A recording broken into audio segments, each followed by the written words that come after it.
ตัดฟ้านได้ดิเนาะตัดฟ้านบ่ตัดเนี่ยหัวหอดแล้วตัด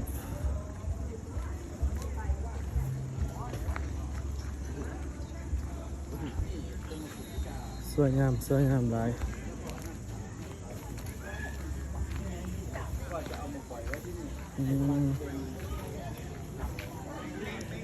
เสื้อผ้ามีมาได้ครับปั้นโอ้จะมาซื้อนี่ก็ได้นี่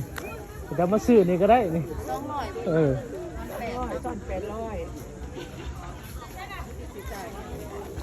มีเท่าไหร่เงิน หัน ค่ะ ขายหันขาย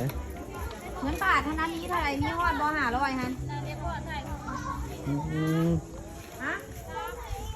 โอ้งามไปมาหอดเลยตัดยังก่อนนี่ฮะตัดเ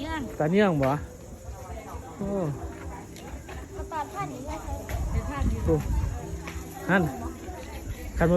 มีแนวคันบ่มีตะลิ้วกับบ่คันบ่มีแนวกล้องเอานี่เด้อจิ้มเนี่ยกล้องประแดก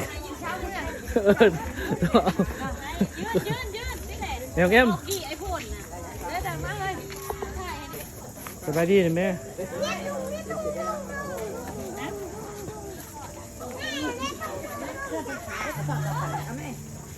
ทีนั้นอันบอกเฮ้ยอันนี้ไม่เฮ้ย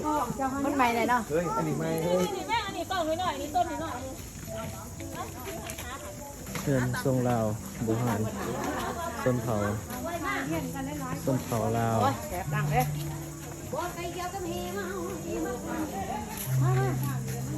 มาเนาะสวยงามหลายตัดเงี้ยง